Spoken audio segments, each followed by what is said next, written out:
Parfois, ton ado ou ton enfant explose. Il refuse tout ce que tu lui proposes, claque les portes ou s'enferme dans le silence. Et toi, tu finis par te demander « Mais qu'est-ce que j'ai fait de travers ?»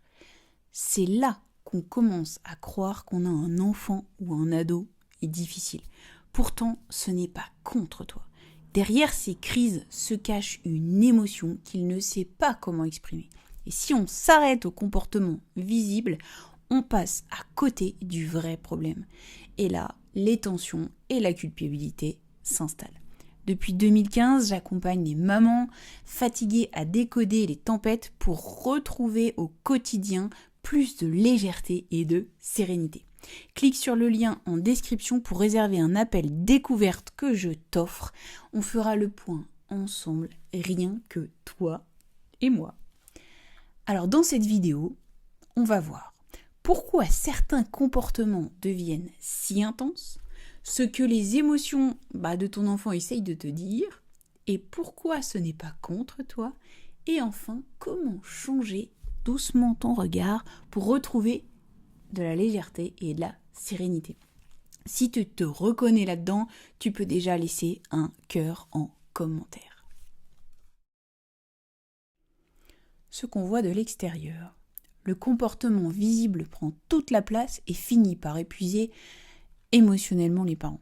Imagine une canette de soda toute la journée à l'école, ton enfant vit une multitude de frustrations, des règles, devoir rester assis toute la journée, des tensions avec les copains, la canette est secouée encore et encore et encore. Et quand il rentre à la maison, le réservoir il est plein de pression, il suffit juste tout petit truc, un nom que tu vas pouvoir lui dire, là en fait tu ouvres la canette et là, tout explose.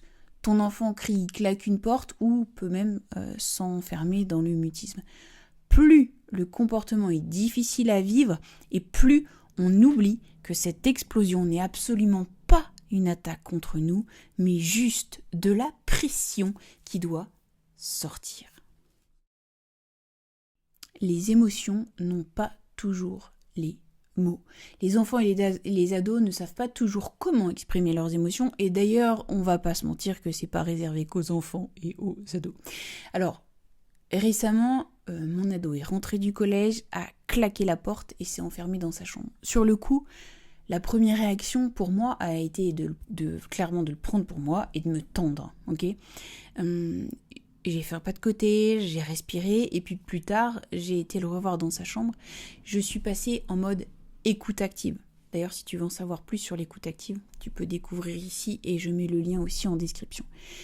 Le fait de pouvoir passer en écoute active lui a d'abord permis de s'excuser par rapport à son comportement d'avoir claqué la porte et surtout, ça lui a permis de pouvoir s'exprimer sur ce qu'il avait vécu dans la journée, ce qui lui pesait vraiment.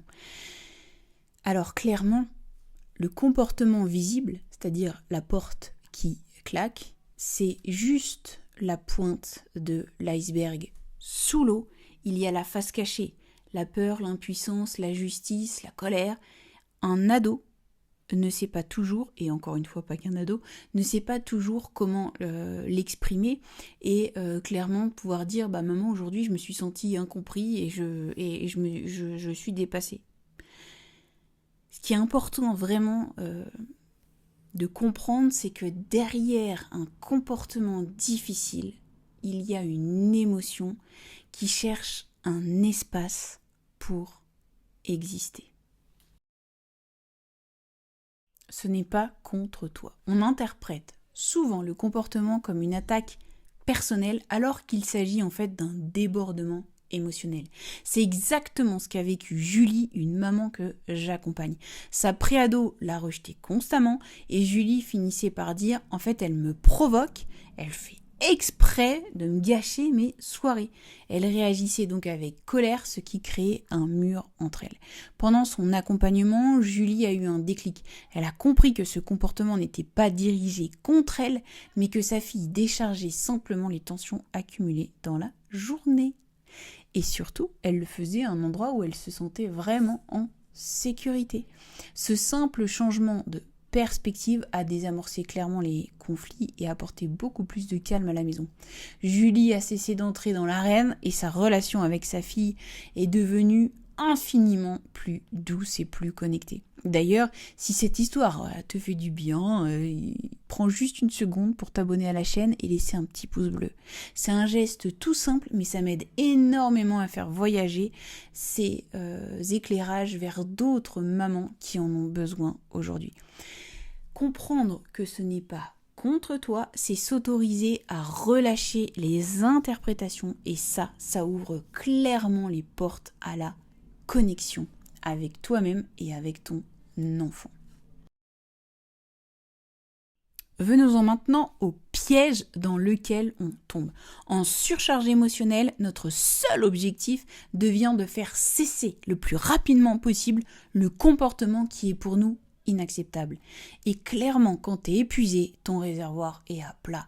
Essayer de calmer un enfant en crise quand on n'a soi-même que 1% de batterie, c'est comme charger un téléphone avec une batterie externe vide.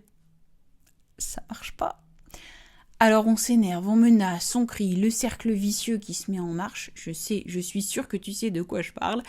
Une maman de mon programme Merveille m'a partagé qu'elle tombait sans cesse dans le panneau avant. Aujourd'hui, quand elle sent que la pression monte, elle s'arrête net, elle régule son émotion et elle arrive à se taper sur l'épaule et à se dire « Stop, c'est ton ego qui parle, reconnecte-toi à toi d'abord ». Elle coupe le pilote automatique avant d'exploser. Tu peux aussi aller voir cette vidéo pour aller plus loin et qui va te donner des tips quand tu sens que la colère monte. Parce que prendre soin de son propre réservoir n'est pas du luxe. C'est la seule façon d'éviter que toute la famille explose.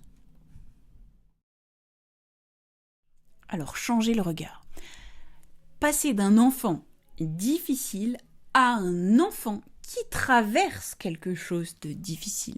Alors clairement, moi je le vis au quotidien avec mes 2 ados.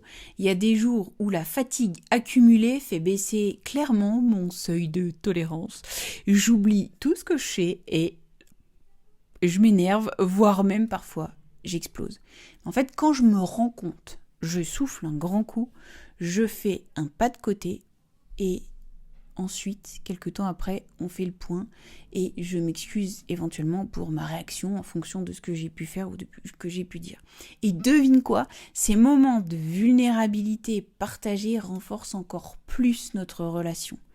Ça leur montre en fait simplement qu'on n'est pas parfaite et qu'on a le droit d'être fatigué, de faire des erreurs et que ça nous permet de mieux nous connaître ensemble.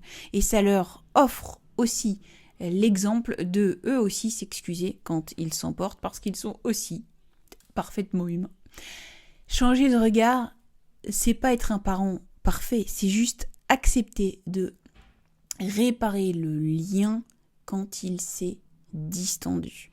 Si tu as l'impression d'avoir tout essayé et que ton enfant t'écoute toujours pas, rassure-toi, c'est pas un problème de méthode ou d'outils, ça peut être simplement un petit bug au niveau de la communication, un mot maladroit qui bloque tout sans qu'on s'en rende compte. Et si tu veux aller plus loin, je t'invite à regarder la vidéo qui s'affiche autour. En attendant, prends soin de toi et à très vite.